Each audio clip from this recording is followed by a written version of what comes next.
love the smell of that catless exhaust. What is up? So obviously you see the title of this video. I know RGBG5, I don't want to disrespect the guy. He made a video saying, basically clarifying what mods were safe on the Focus ST, or what mods are safe for not voiding your warranty. That is a very tricky question, simply because depending on the dealership, nothing you do to your car is warranty safe. That's basically what it boils down to, depending on the dealership. Now, it's a little bit of a story time. So when I first got the car, I hadn't planned on any upgrades yet, nothing like that. So one of the first things I did, I went and bought a K&N filter that was not made for the car. Basically what I had to do was take the entire airbox off and leave the MAF sensor where that adapter sits. I had to leave that in place. So basically I unscrewed that from the airbox and just put an air filter on with a regular hose clamp. Long story short, the hose clamp did not hold it and it fell off. If anyone knows how the transmission sits in the Focus, basically what allows your transmission to shift is right below your airbox.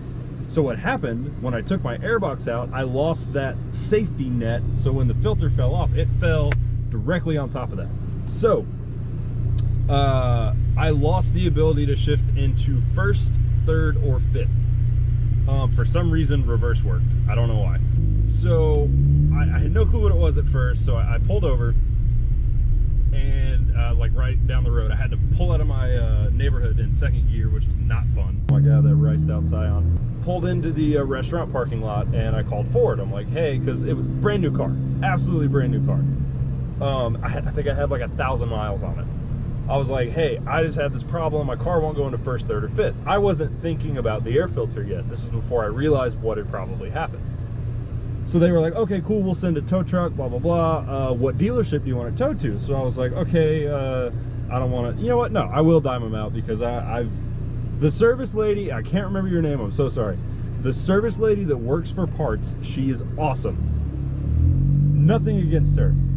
The parts department and the people that do all that shit, I don't like those guys. A little bit of fun here.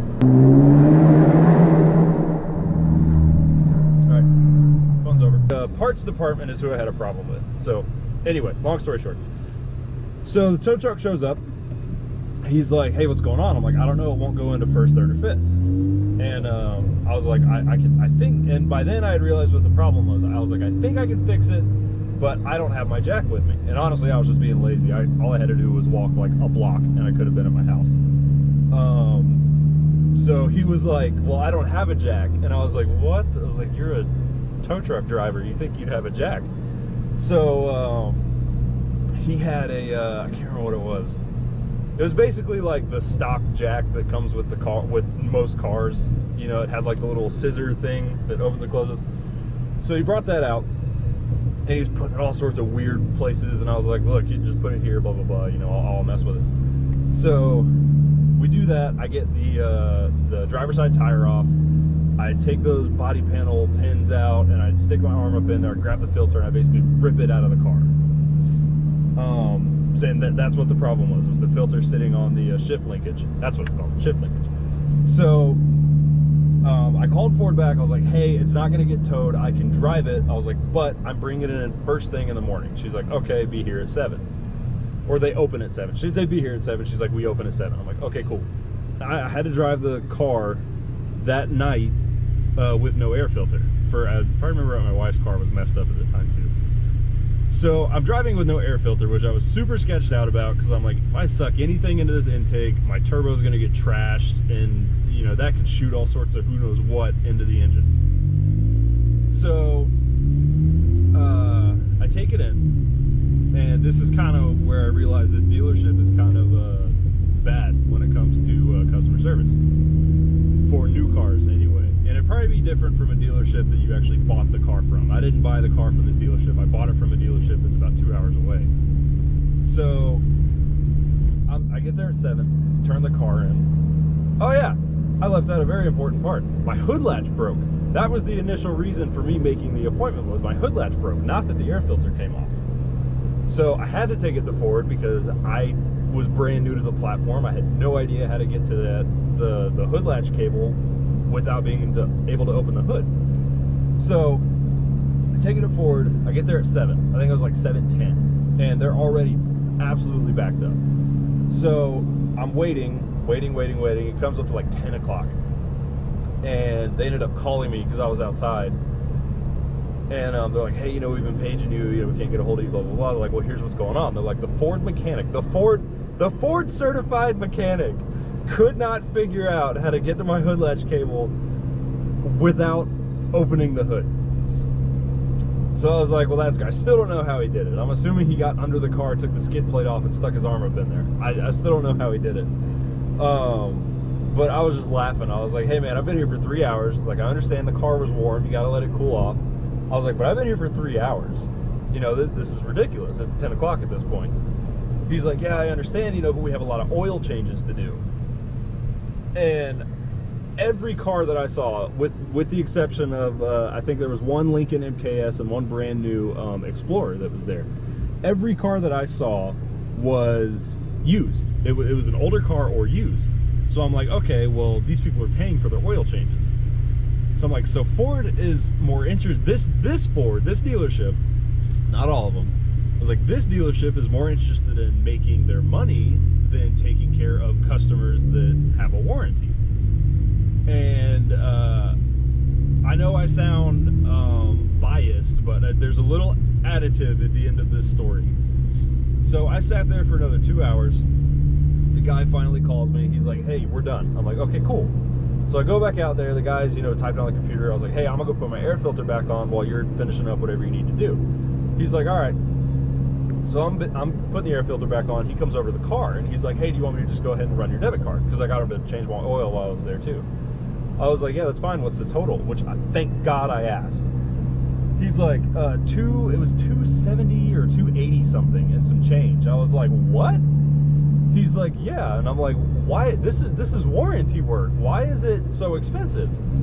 He's like, well, you have an aftermarket air filter. I was like, there's no way an air filter would affect the hood latch.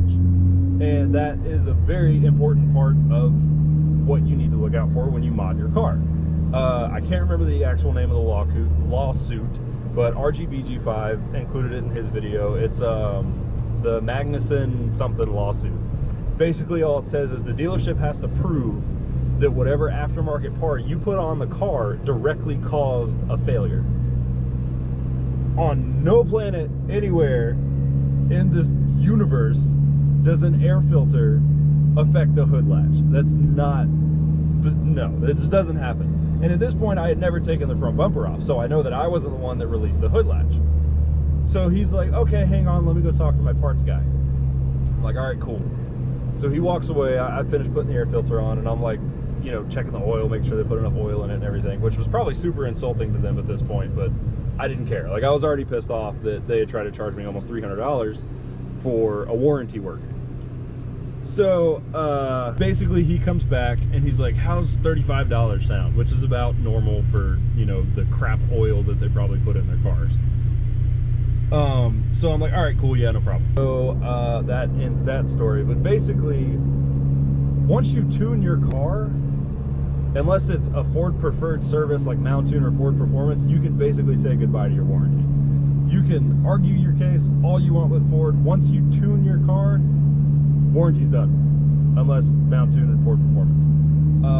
As far as bolt-ons go, once again, unless Ford puts it on themselves, or it's a Mountune part that Mountune puts on, your warranty's gone. It's not a thing. And I think the big thing about these cars, if you really want to modify these cars, you cannot be worried about the warranty.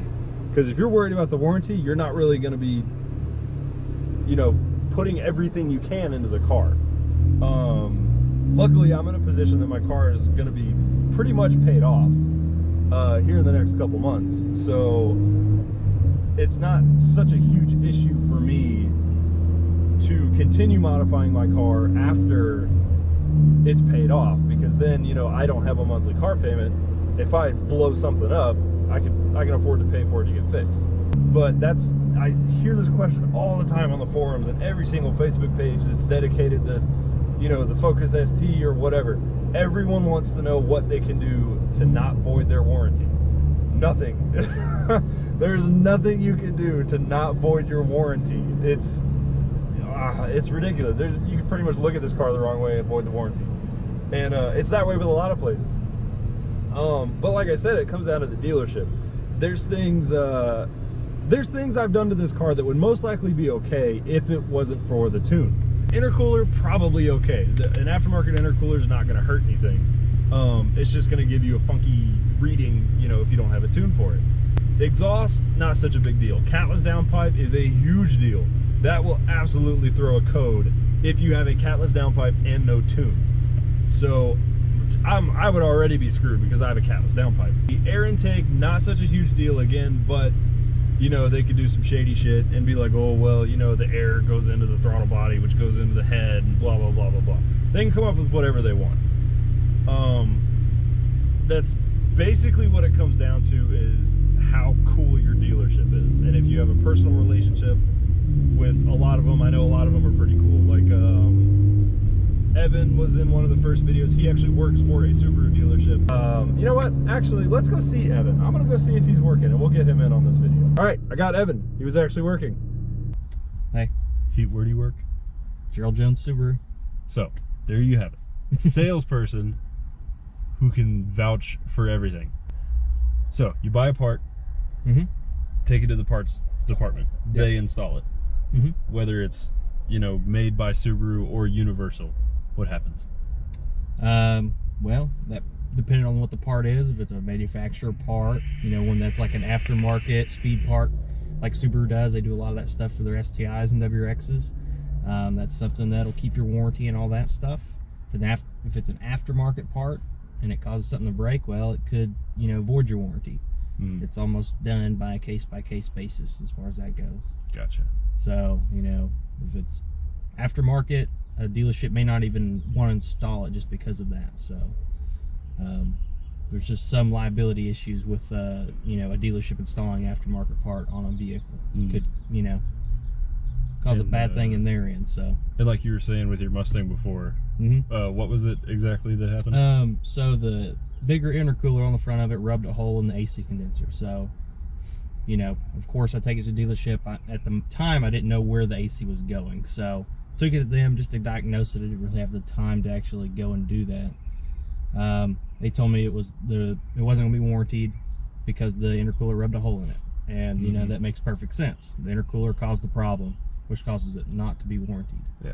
Now, if the intercooler hadn't been, it would have been warranted. Everything would have been fine and dandy. So, honestly, it's down to if that part causes something to fail. So, and this is so dumb because I've already said this before, but the clip got ruined. So it's a very broad spectrum of things that aftermarket parts can cause to fail. Yep. It doesn't have to necessarily, like, take your intake. You got your airbox, your intake, your turbo, your intercooler piping, or your charge piping, your intercooler, your cold side pipe, your throttle body, your intake manifold, your head. Anything in that chain that gets messed up, they can put it on any one of those parts. Yep. So if you do the work yourself, you run that risk. If you take it to the dealership, a lot of the times, if it's their part, it's covered. Yep. But, and we just talked about this, all these dealerships are basically individual entities. You shouldn't think of them as like Big Ford or Big Subaru. Exactly. Because there's one person that owns these dealerships. They answer to the brand overall, but it's essentially a standalone business. And they're not in the habit of losing money, especially buying a car. Like, definitely. Anyone that has bought a car knows a dealership is not in the habit of losing money. Yeah. So I mean, that's basically the risk you take when you modify your car. If you're that concerned about it, don't touch your car. Yeah. Just drive it stock. Because from the time you, especially tuning your car, your warranty's gone. Yeah, that's pretty much guaranteed.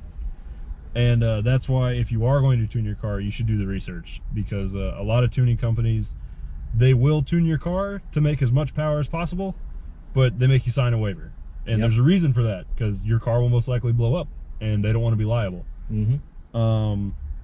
So if you're going to get it tuned, do your research. Make sure it's someone that knows what they're doing. They're not going to blow your car up. Anything else, if you have the extra money, take it to the dealership. Buy their part. Buy their overpriced part, which, I mean, realistically, they're all overpriced. Mount Tune is overpriced. Ford Performance is way overpriced. Our STI exhaust systems that are the Subaru. Aren't those like $1,500? Yeah, they're not really worth it. If you're looking for a nice, quiet exhaust that sounds good, they're definitely worth it. But if you're wanting loud, yeah, something else is way better. And that just goes back to, again, you know, dealerships are not in the habit of not making money. Yeah. In any aspect, parts department, sales, goes for any business. Yep. Nobody's gonna do anything that could cause them to lose money. Exactly. Occasionally, and you could vouch for this better than I can. Occasionally, you probably get someone in here that just to earn their business, you help them out. You give them a leg up. Of course, yeah. It happens occasionally. Because I know that when I bought this, the guy really threw me a bone on the Malibu. 'Cause I owed like 14 grand on the Malibu, and it was only worth like 4. And they bought it for almost 10. So they threw me a bone on that one. But when warranties are concerned, if you're that worried about it, don't touch your car. Just don't. That'd be the best bet. Yep. If you have to ask if it's going to void your warranty, it probably will. Yep. So I wouldn't bother. Advise with that one. Yep. But now you've heard it from someone that actually works at a dealership who sees his service department all the time. There's should be no room for doubt at this point about what voids your warranty and what doesn't. If you're that concerned about it, like I said, don't touch it. If you don't care, go crazy. Or if you have the extra money, buy their part and have them do it. That way you're still covered. You're all covered as far as that goes. Guarantee you're not going to have as much fun as someone that doesn't do that, though. Because they're gonna tune you way more conservatively than someone that doesn't work for the company. Yep. Yeah. So huge shout out to Evan for taking time out of his day to help me do this video. And like I said, no disrespect whatsoever to RGBG5. I just wanted to cover the owner install aspect of it, because it's, you know, it's common sense, but most people don't realize that you put something on your car, you potentially void the warranty. And if you're that concerned about it and or you don't know what you're doing, you shouldn't be doing it anyway. That's about it for the most part. And hopefully most people see this and they realize, like, hey, I shouldn't be doing this to my car if I care about the warranty whatsoever. So that's going to be it for this one. Hopefully this puts this whole thing to rest, like what can I do to my car to save the warranty, everything like that. I will see you all in the next one. We are going to be installing some brake pads on Troll Kings RS. That'll probably be sometime later this week. So join back in for those antics, because I'm pretty sure that'll be a lot of fun. Yep, see you later. Bye.